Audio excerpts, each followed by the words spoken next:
Welcome. My name is Sam Hassel. In today's episode, we are going to be covering the common question of why college decisions can vary so much.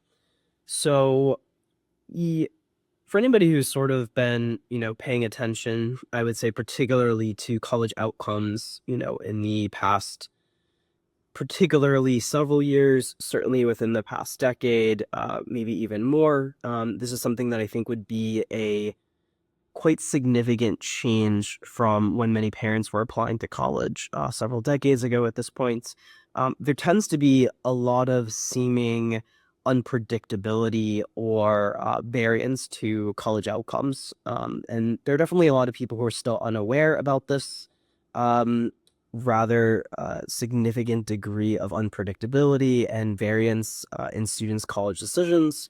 So it's not unlikely for a student to, for example, get accepted to, a very high tier school, but then get rejected from a safety school, end up waitlisted at a safety school. And so it sort of has this, it's definitely this degree of just, it seems like the whole process is just susceptible to chance, and this is where people really start to go down the slippery slope into college admissions is just a lottery and it's all unpredictable. And I would sort of caution people not to take that tact. I think it's one of the aspects of college admissions that can really destroy people's and particularly students' agency in the process, or the perception of their agency in the process, how much they can sort of control their own destiny and their own fates. So I want to give some reasons as to, and quite logical reasons as to why college outcomes can differ and can seem very erratic. Why a student could fail to get into a safety school, but possibly be accepted to a higher tier school, why they could be rejected by perhaps, a very big state flagship like UCLA, but get into one of the top Ivies, etc., etc. So the first thing to keep in mind is essentially college admissions it's an input-output equation. So there are a lot of inputs going in. The admissions officers, once your application is submitted to the college, they are parsing those inputs, and then there's an output, which is basically the ultimate decision or the outcome. Now, in terms of the inputs that are going in, these are, are typical things such as your grades, your transcripts, your course rigor, your standardized testing, your letters of recommendation, your college essays, your activities list, and your resume, etc., etc. Now, those are the inputs. Now, it's important to understand that the inputs can change quite drastically between colleges. So, for example, when it comes to letters of recommendation, some colleges will require multiple letters of recommendation. They may require 2 teacher letters of recommendation. Other schools, for instance, the University of Florida, does not require any teacher recommendations. It will not look at any teacher recommendations. The same for the UCs. So for a student who were applying to, let's say, Vanderbilt and submitting 2 teacher recommendations, and then applying to UCLA, which will not evaluate any teacher recommendations, we have a significant, point of variation in terms of what the college is really evaluating. And that continues for a lot of the other application components. So some schools have just one supplementary essay, meaning there's one essay that that school specifically requires in addition to the common application essay. Of course, there are some schools like the UCs that have their own application and do not actually use the common application. And so the number of essays, the types of essays that applicants are required to submit, or even in some cases, it might be optional for them to submit. But even that is causing variation because you might choose to submit the optional essay, which you definitely should, if you're given that option, because it will show your interest. But you might have thought that it was actually optional and chosen not to write that essay for that school. And of course, that would be held against you, in all likelihood. So all of these application components are different. There are no 2 schools that will have in all likelihood, the same exact application requirements in terms of the number of letters of recommendation, the number of supplementary essays, the content or the prompts for those supplementary essays in terms of what information you're volunteering. And that one school might be test optional, one school might require you to submit your test scores. And so there really is just a lot of variance in terms of the outputs. And I'll give just a quick example from a student whose candidacy I happened to see several years ago. So this student was applying to a bunch of the top schools. They applied to the PLME program at Brown, which is the program in liberal medical education. It's the only joint program, which is a bachelor's and then going into an MD degree at an Ivy League school. And so there are these joint programs where you earn a bachelor's and then you continue straight through to get your medical degree. And so Brown has this program. This is basically the most prestigious dual bachelor's MD program in the United States and the most competitive one. Now, this student was actually admitted to the Brown PLME program, which accepts an extremely limited number of students each year. But they were then rejected to Vanderbilt. And, you know, if you're looking at that on the surface, and this happens all the time, especially, as I said, nowadays, people will be looking at this and saying, this doesn't make sense. Vanderbilt's certainly a great school, but the Brown PLME program is probably, you know, a couple of orders of magnitude, if not more, of difficulty, harder to get into. So why did this student not get into Vanderbilt, but they got into this school that was even harder to get into in this very specialized program? Well, I don't have the access to every single aspect of their candidacy, but one thing that I can specifically speak to and that I just mentioned is Vanderbilt only has one supplementary essay. There's only one essay that this student was required to complete, specifically for Vanderbilt on top of their Common App essay, etc. This student chose to talk about, I believe, running and jogging, just like how they enjoyed running, and that was the essay they submitted to Vanderbilt. This is definitely not a standout essay. It is very much in the vein of an essay that, you know, a lot of students write, which is sort of this like creative essay. You know, they think it just needs to be well written, and they kind of are checking a tick box here, you know, to get the essay done. But it's nothing that would make the students stand out in any way, and that was their only shot to add, you know, this additional essay for Vanderbilt. At Brown PLME, there are many essays. So you have the main Common App essay. Brown has multiple, Brown overall as an institution, just to go to Brown, has multiple essays. And then Brown PLME, the specialized program in medical education, also has even more essays. So now we're getting up to somewhere around possibly 7 essays that the college is seeing, and that specific program is evaluating. Now, this student, in all of those essays, actually, if you look at the content of those essays, actually did a much better job of articulating what a lot of the top colleges, in particular the PLME program, was looking for, which is this very focused student.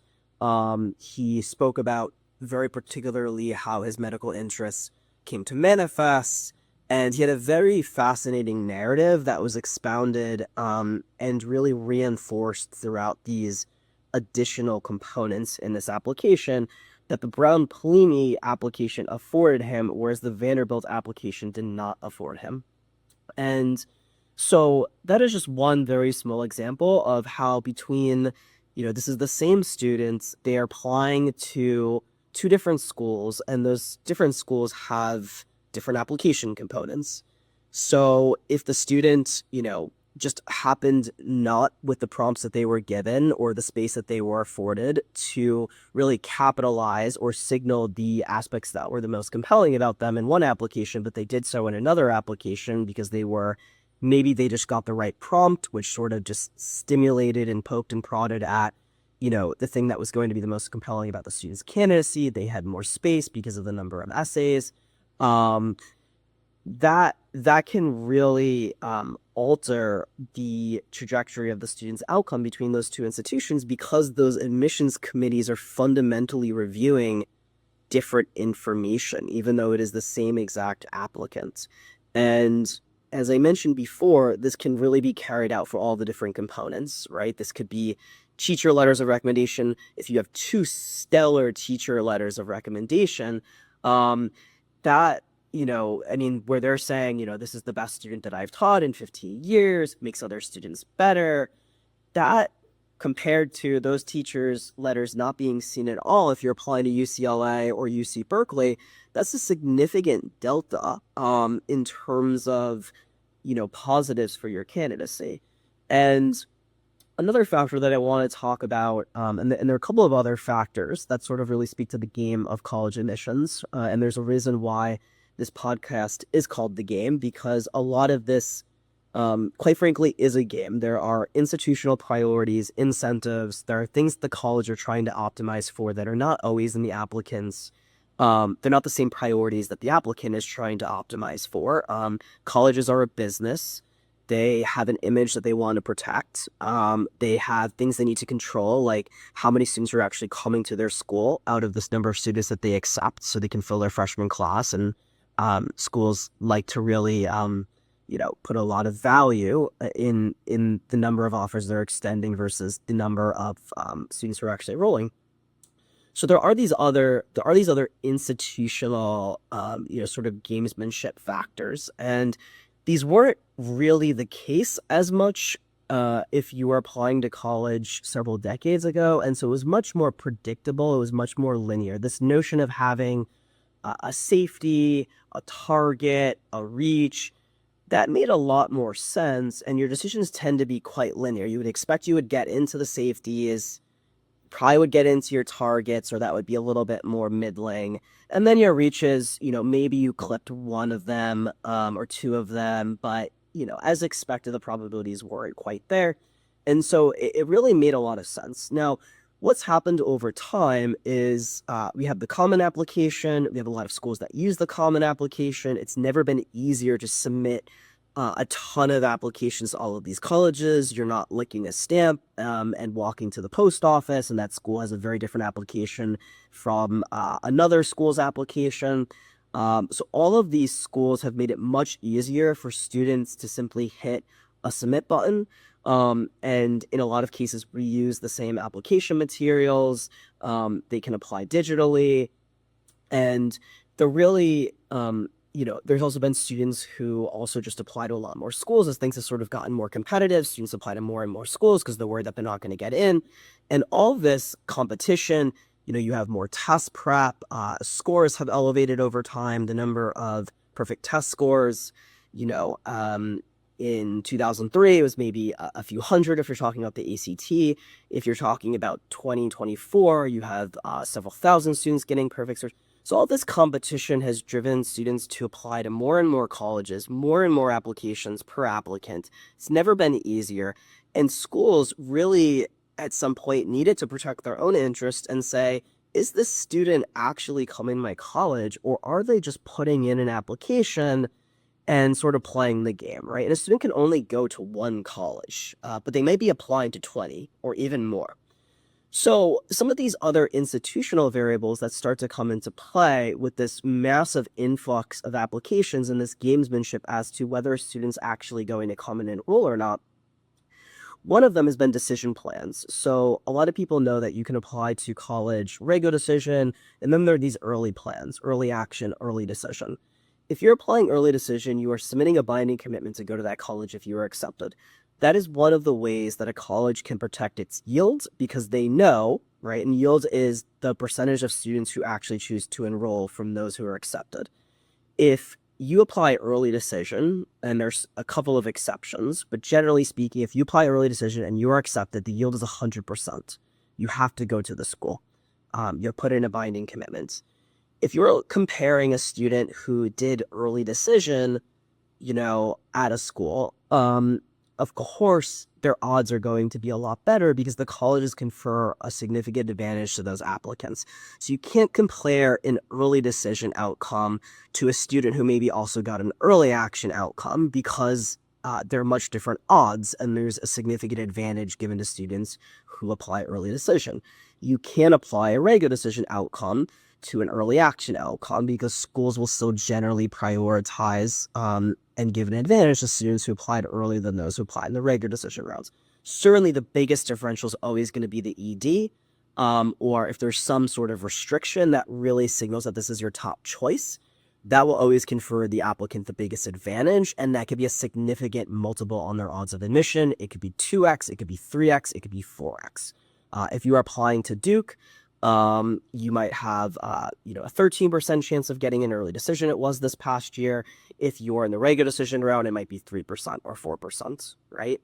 So when we're looking at this variability, a big part of it's going to be the way in which you apply to those different colleges, and that's going to drive further variance. Now, related to that is going to be this notion of what's known as yielding. It's also called Tufts syndrome. And it's the notion that a college might reject a student who didn't take advantage of one of its ED plans or one of its committed or more restricted plans. If you are overqualified, they may not think you are coming to the school. And there are a lot of different reasons why a college might not think you're coming. You might not fit the typical applicant profile. You might have mailed in some of your essays and not given, put your best foot forward. You might not have signaled a lot of demonstrated interest in the school. You might have completed an optional essay. There are all these little signs, and schools even go so far nowadays to check open rates and click rates in emails that they send out. If you watched a video, it's really become a very substantial game as to the college not just parsing in this sort of mechanistic way whether you have the merit to go to the school, as many people think. You're not just putting a ticket into a machine, or you're just, rolling your transcripts and putting them into a machine that spits out a decision based on whether they're good enough. They're also assessing whether you are likely to come to the institution or not. And if the college suspects that you may not accept its offer of admission, it may not extend you an offer of admission. So there are a lot of these other mitigating factors that come into play, and these are all reasons that are factors that contribute to the significant variance in decision. And this has become very much exacerbated over, particularly the last several years, as applications have gone up and skyrocketed with the test optional policies post-COVID. There's an influx of international applicants. You have many students from diversity backgrounds now applying to more schools with test optional policies. As these pools really tick up and become more and more crowded, colleges really start to prioritize their ED applicants. They look at the yielding and whether they actually want to extend an acceptance to an applicant. And as I said, even just in the core applications themselves, there are all different sorts of variables. And I haven't even touched upon a whole bunch of them, but even a counselor letter of recommendation, whether your guidance counselor writes you a letter of recommendation.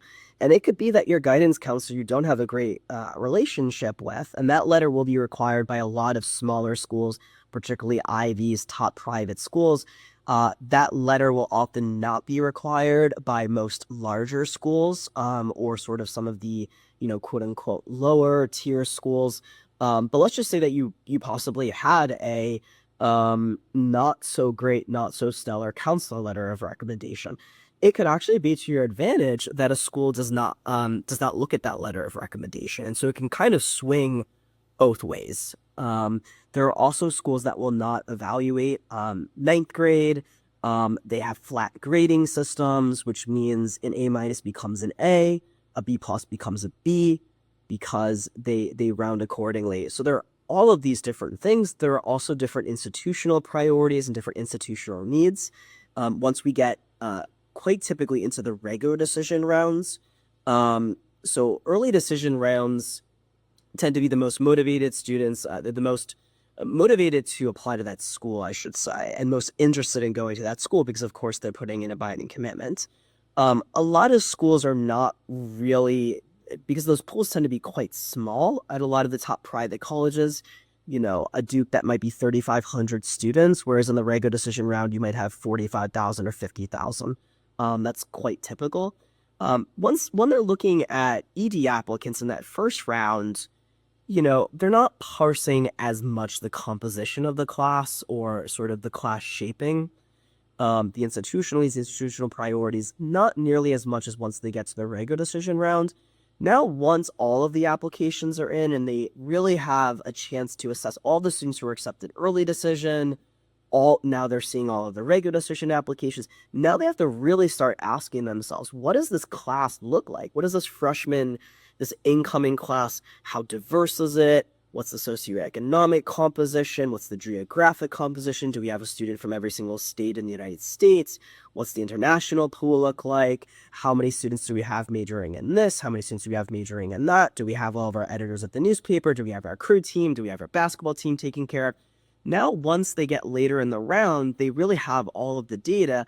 And now you have this process that's often known as shaping, where there are students who might have actually been accepted, but now they're pushed out because they want the class to have a certain composition based on that institution. The class might not be diverse enough that they've admitted, and so now they need more diversity admits. And a student who possibly would have been admitted possibly gets pushed out because of that criteria, or they end up on a wait list.